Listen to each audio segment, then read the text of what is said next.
Ladies and gentlemen, my name is TotalBiscuit. I'm here to ask and answer one simple question. WTF is Rise of the Triad. Now, let's not confuse it with the old one, although, quite frankly, you kinda should, because it's fairly faithful. This is a reboot of the old game Rise of the Triad. Long time ago. Honestly, one of the lesser-known FPS of the time, even though it certainly has a very cult following these days. It was actually going to be the second Wolfenstein game. It was going to be Wolfenstein 2 Rise of the Triad, but it didn't end up working out that way. Initially put together and published by Apogee. It is being done so again, but this time it is being developed by Interceptor. Who are Interceptor? They are a virtual studio. They don't actually have a studio. It's a bunch of people working from home. Apparently there's about 30 of them in total, doing various different jobs.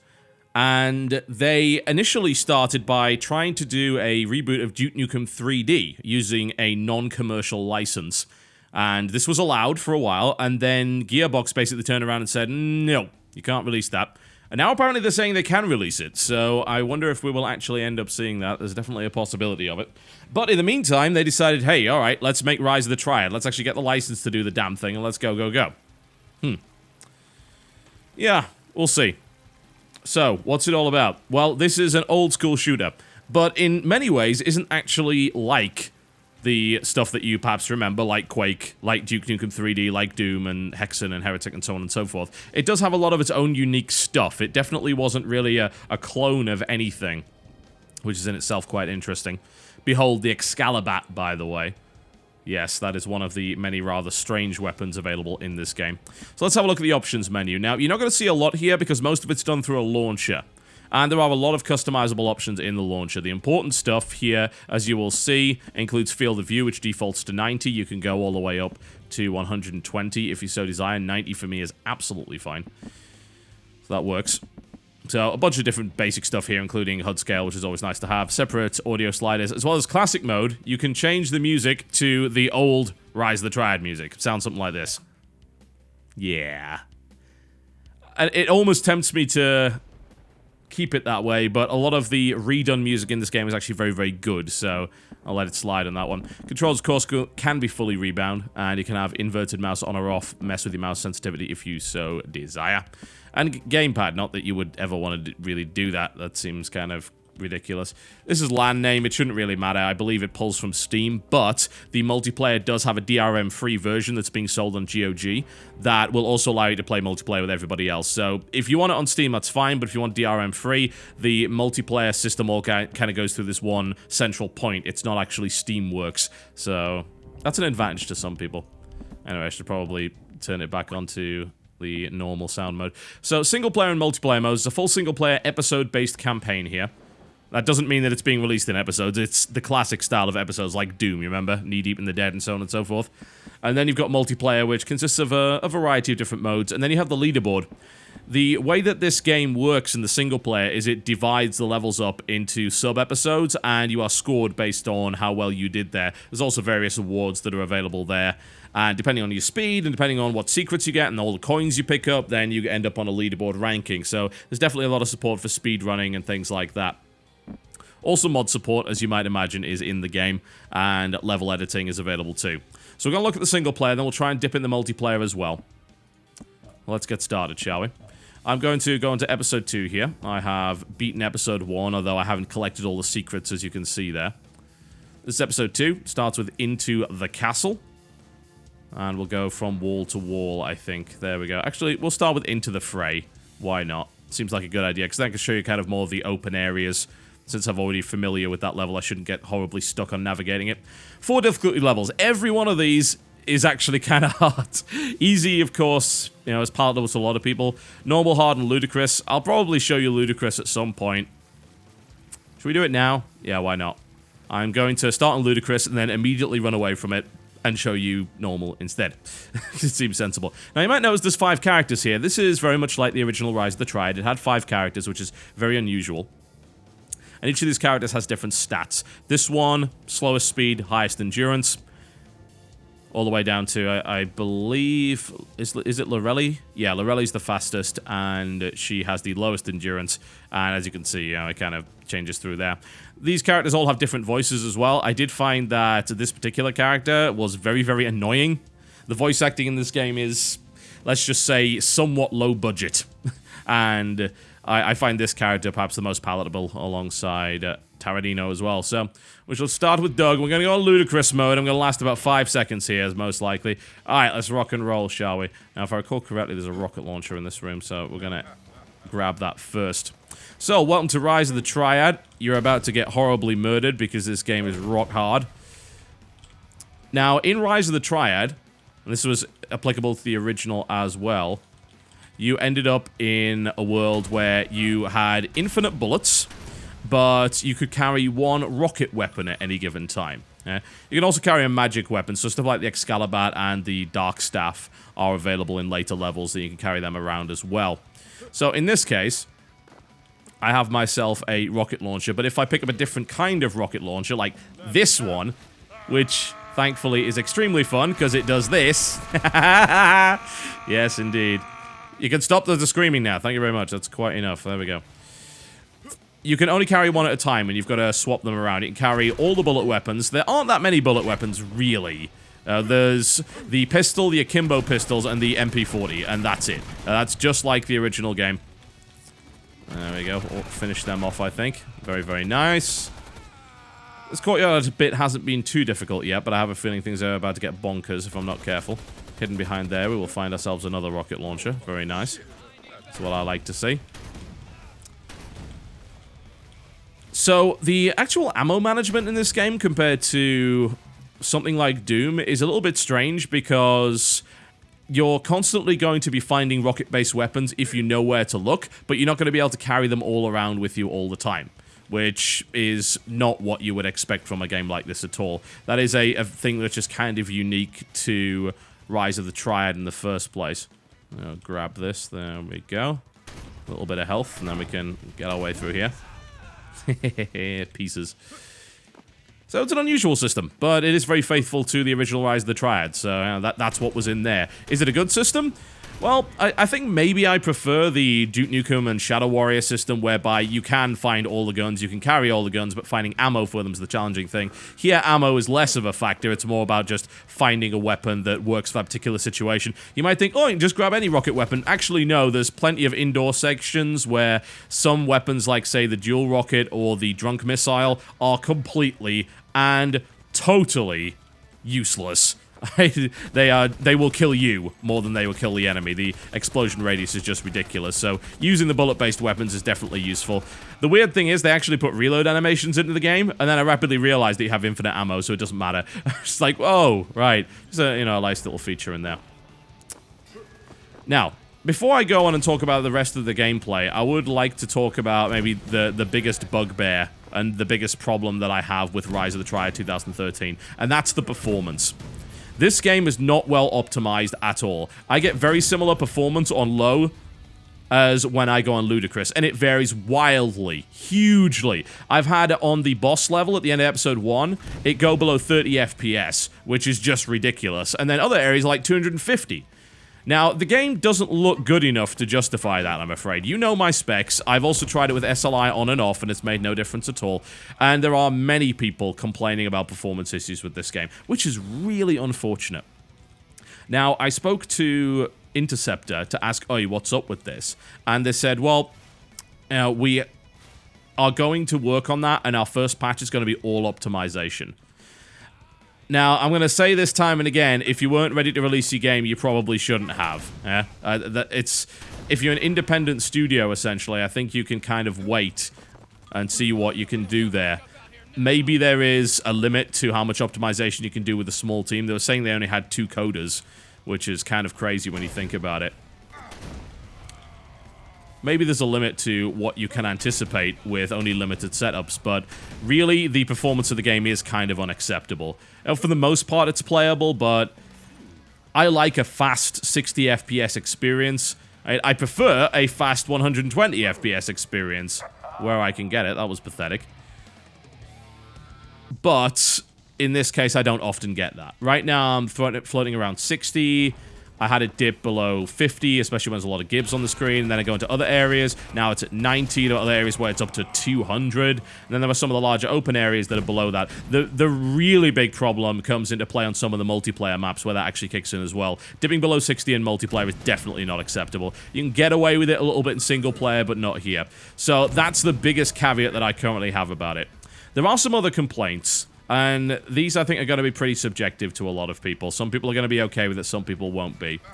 The game does not feature quick saving. You can't quick save at all in this title, which means that you are relying on checkpoints, and the checkpoints are not that generous. They divide the level up in a fairly large fashion. Bear in mind, you know, these levels are pretty big, and that was incredibly dumb, good lord. These levels are pretty big.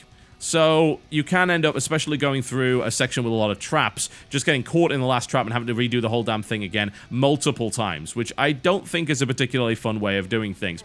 Yes, old school shooters were hard, but they also let you quick save pretty much wherever you wanted. Some people would argue, oh, it's save scumming.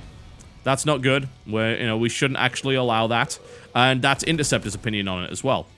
I don't think I agree with that opinion. And I think that might be something that bothers some people, honestly. Ooh, there's a rocket launcher down there. Very nice. We'll grab that, shall we? Now, something else subjective that some people might not like, I do like it, and that's the way the levels are designed. I personally am going to say, hallelujah, finally, there is a shooter that came out in modern times that has decent level design that you actually have to try and figure out for yourself. Isn't this wonderful? Yes. It is absolutely wonderful. Really wonderful. It's so unique these days, which is bizarre to think about. And honestly, Rise of the Triad is a good game to have this in. I'm saying as I get completely lost here. Where did I go? Because there was a room that opened something that had a key, and I've forgotten where it was. I think it... yeah, ended up on the other side here. This is half the problem, really. It's like, I like levels with exploration in it, but when they don't have mini-maps, I often get horribly lost, and I keep going around the same area over and over again, which is not really the best way to do things.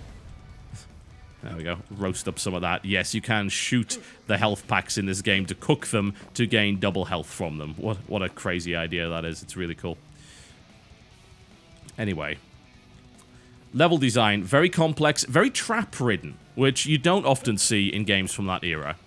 Rise of the Triad was a lot about that. I mean, even in the first level of the original Rise of the Triad, you came up against an awful lot of nasty obstacles, including firewalls and things like that, which was a little bit crazy, to say the least. God, where did I go last time? I know there was a key. That's the gold door over there. That's what I need to open. There was a sodding key somewhere. I didn't pick it up accidentally without realizing it. Oh, it looks like there might be a secret around here. There we go. Hello. I thought that looked a little bit weird. Sweet. Oh, is that a hand of God? Looks like it might be. Yes, it is. That is God mode, by the way. I'm now invincible and can slaughter everybody with homing projectiles. Because why the hell not? There you go. Even spawns a few enemies for me to play with there. Doesn't really help my navigation issues, but there you go. Always love that you see a game that actually has power-ups in this day and age. And, you know, that's a reward for keeping my eyes open and actually being able to find a secret, which is always good, isn't it? Yes, it is. Shame I can't find my way out of this area. I am a complete and total dumbass. I'm half tempted just to no-clip it. I didn't accidentally pick this up without realizing, did I? No. No, I didn't. Oh, there was some way around here. If only I could re-watch my old footage. Just rewind to where I was in the video, and then I could actually find where I was supposed to be bloody going. Oh, I'm such a moron. How did I manage? Yeah, I knew it. It's right through there. And what's the way through it? Oh, you just open that. What I would say about it, and this is just kind of a minor thing, is that more often than not, you'll find a lot of doors that look exactly the same as that you can't actually go through. And I think that it can breed a nasty assumption into you that that's just terrain, and actually it's not. So that's something you always have to look out for when it comes to Rise of the Triad anyway. Is this really on Ludicrous, by the way? Yeah. I'm actually acing this level on Extreme. Nice. Although I'm saying that, I'm actually on really low health right now, so I have to be a little bit careful. Roasted up that health, so that's always good. You can go down, thank you very much. Lost a bunch of health myself. Homing missiles are always nice to deal with these guys. There we go. That should do the trick, and then we can head through that gold door. Hopefully find myself a little bit more health in the process. Very nice.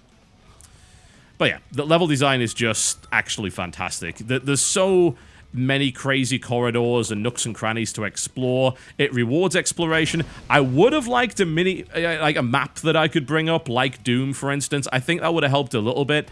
It may just be down to the fact that I am just so horribly inexperienced with this genre these days. I'm completely out of practice, and I'm sort of eventually figuring out what I'm supposed to be doing with it. Oh dear. Oh dear.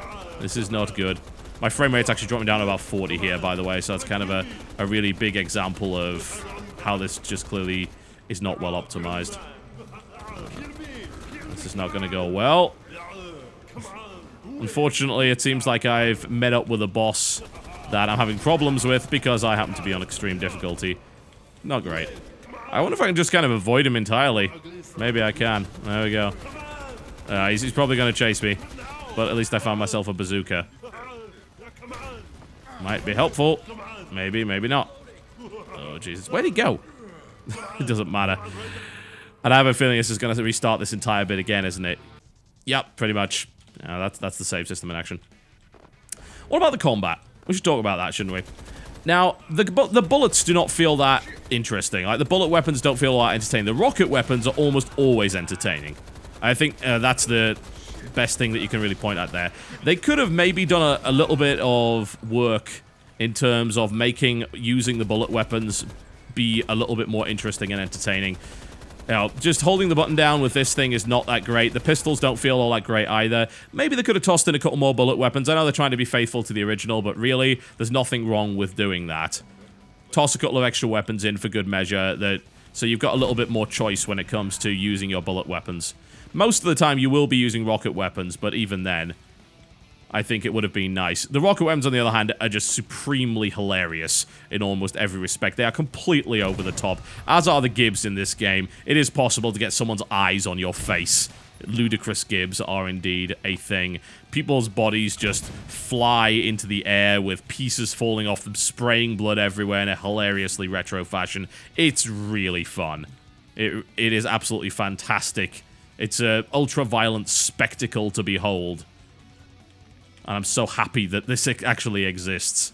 It's probably the biggest thing to say about this, really. Now, for all of its problems and all of its jank, the fact that the graphics are not that impressive, the fact that the voice acting is cringeworthy, the animation quality is not that great, it's badly optimized and things like that, and the fact that it goes ballistic if you try and alt-tab it. For all of that stuff, for all of that, it is just such a wonderful retro-inspired experience and reminds me, wow, this is why I used to like FPS. I remember now. I remember what single-player FPS used to be like. And I remember why it was cool and why progressing through levels was actually an enjoyable thing and not having your handheld constantly was actually a positive aspect of video games. Even if you did get lost and even if you did do a bunch of dumb stuff. And that was okay. That's what Rise of the Triad is to me. It's a big reminder to everybody, hey look, FPS used to be about an awful lot more than scripted segments and just dreadful, absolutely dreadful storylines and horrible characters and attempts to be edgy or serious. Rise of the Triad doesn't take itself seriously in any way, shape, or form, and it benefits hugely as a direct result as far as I am concerned. It really, really does. It is so much fun to play. But recommendations-wise, I'm still going to have to tell you, look guys, this game doesn't run all that well right now. It really, really doesn't. And as a result, it's hard for me to directly recommend it to you. Oh, I think I've bugged him out. Very nice. Exploitable. I actually managed to do some crazy stuff in the first boss as well that did that. Down you go, son. Thank you very much. That should make the next bit a little bit easier. Do I actually have any more rockets left? Ah, there's a bazooka over there. Cool. If you are worried about your $15 and you're limited on budget, then you probably should wait until they patch this. I'll be honest. And I'll tell you when they do. And I'll tell you if it actually improves the performance. Because the performance issues are widespread. It's not just me. It's all over the Steam forums. It's all over Reddit. Plenty of people are having problems with it. It varies very much on configuration. Some people have better luck than others. And it doesn't even come down to how powerful your PC is. It's just some weird configuration stuff. Oh, there's got to be some health around here somewhere. I'm down to 10%. It's tense. That's where it gets tense. That's my fault for playing it on extreme. Oh, there you go. Now's a good time to check the multiplayer out, I think. Let's have a look at that, shall we? So, you know, I've talked about what I think I want to talk about when it comes down to the single player, so we'll jump in a little bit on multiplayer. This looks like the closest one. This is just a straight-up deathmatch on a bridge too near. It's rock and roll. You can pick pretty much any character you want. I like to play Bob. It's just how I am. So let's get into a little bit of multiplayer. So it's got numerous pretty standard game modes, which do indeed include deathmatch, capture the flag, and things like that, which is awesome. Oh, I got dog mode! It also includes dog mode, which might be the best thing ever in video games. This is dog mode. I am a dog. My barks kill people. It's awesome. Where are the enemies? I must find the enemies. If I do not find the enemies, grab myself some asbestos armor there. If I don't find the enemies, then this dog mode is not going to go well. Gotta find them. Alright, I've got halfway through my dog mode. Come on. Where is everybody? Oh, hello. Aha! Dog mode! Oh, it's the best thing. God mode is also available in this game as well, I've got to say. And you've also got this howl, which kills people within range and then takes you out of dog mode. Bunch of hilarious power-ups, really, really good weapons. And some pretty cool map design, unfortunately, that is marred once again by performance issues. And that appears... That's a... Why is that a... What is... That's a bird... What the hell? It's a bird. I don't... He has wings. That's a strange-looking bloody power-up, isn't it? Good lord. Anyway, as I was saying, it is a rocket-fueled mess of a deathmatch mode. Very much in the old style. Progression? No. Fast-moving? Yup. Absolutely. No question about that. It is a very quick game indeed. And I think you would be surprised by how bad you are at it after so many years of slow FPS. I'm terrible at it these days. It's like, wow, you know, I'm pretty sure I used to be good at UT and Quake. Not anymore. Not a chance. All of the cool stuff like rocket jumping and things like that is very much in the game and is encouraged. Handles pretty well. Hard to say how good it would be from a competitive standpoint, but I don't think they're really focusing on that. In fact, they directly said, no, we're not focusing on that whatsoever. And as a direct result, it's, you know, you may not experience a fully competitive mode. Let's be honest, the drunk missile is not a competitive weapon. Absolutely not. It's hilarious, but it is not a competitive weapon. It is completely overpowered, so you might want to stop people from actually getting it in the first place. There we go. There you can have a little bit more of that. The deathmatch mode is nice, old school fun, and there's plenty of enjoyment to be had here as far as I'm concerned. He has an Excalibur, which is why I don't want to be anywhere near him. I also want to know how that guy's flying. I really, really do. Just shoot that bird out of the sky. If you're into old stuff like UT and Quake, then you will have fun here. I really think you do. It's madness. It really, really is. In the best possible way. Map design does leave something to be desired from time to time. There's a lot of classic maps in there, and I think that it would be... Ouch. It would be a very good thing to see some more interesting stuff. But we're going to get that from the modders, I think. I really do, assuming this gets an active community. As it stands, buying it for the single player is a very sensible idea. If you want the old experience,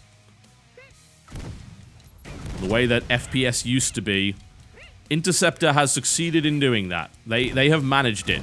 They really have. Oh, I just had the Excalibur. I hate you so much.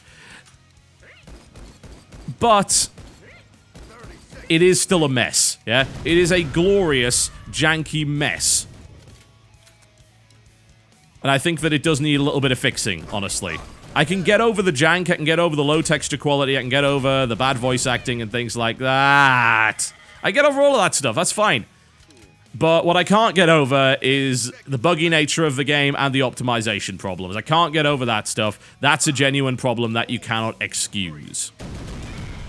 I genuinely hope this game gets fixed up. And I also hope that Interceptor and that was a terrible round by me, good lord. I genuinely hope that Interceptor manages to get on board and get another game done. I think this is a really good start for them. It is exactly what I was looking for from a game like this. They nailed it.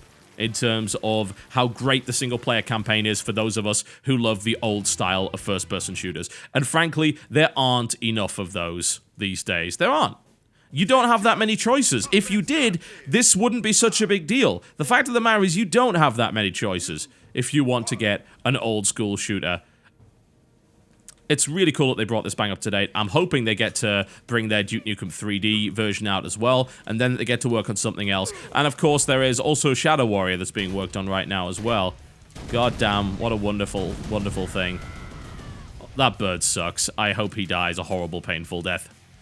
Rise of the Triad, ladies and gentlemen. It's $15. It's available on Steam. DRM-free version on GOG, which is most assuredly worth grabbing if that's your thing. My name has been TotalBiscuit. Thank you very much for watching. This is an Excalibur. That's my face. And I'll see you next time.